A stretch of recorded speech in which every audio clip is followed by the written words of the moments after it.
नमस्कार बालमित्रांनो, आज आपण इयत्ता दुसरीची म्हणजेच तुमच्या वर्गाची कणभर तीळ ही कविता तालासुरात म्हणणार आहोत। या कवितेत आपण तीळ, वाटाणा, फुटाणा आणि शेंगदाण्याची गंमत पाहणार आहोत। छोटासा तीळ ताईला हलवा करायला कशी मदत करतो ते आपण या कवितेत पाहूया। चला तर मग कणभर तीळ ही कविता लक्ष देऊन काळजीपूर्वक ऐका आणि ती समजून घ्या। वाटाणा फुटाणा शेंगदाणा उडत चालले टनाटना। वाटाणा फुटाणा शेंगदाणा उडत चालले टनाटना। वाटेत भेटला तिळाचा कण हसायला लागले तिघेही जण। वाटेत भेटला तिळाचा कण हसायला लागले तिघेही जण। तीळ चालला भरभर थांबत नाही कुठे पळभर।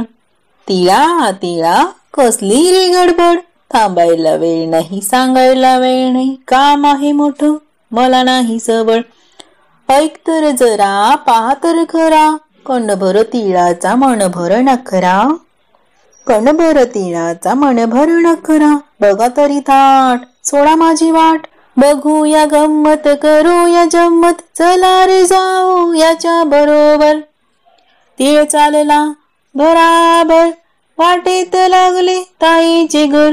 तीळ शिरला आत थैटचे पगरात ताईच्या हातात छोटीशी परात। हलवा करायला तीळ नाही घरात ताईच्या हातात छोटीशी परात। हलवा करायला तीळ नाही घरात।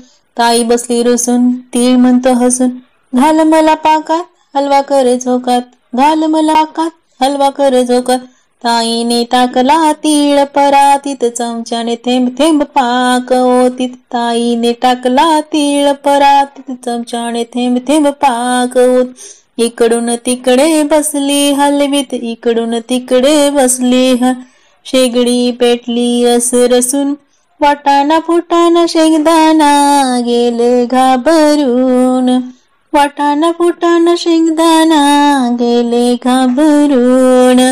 वाटाणा फुटाणा शेंगदाणा गेले घाबरून।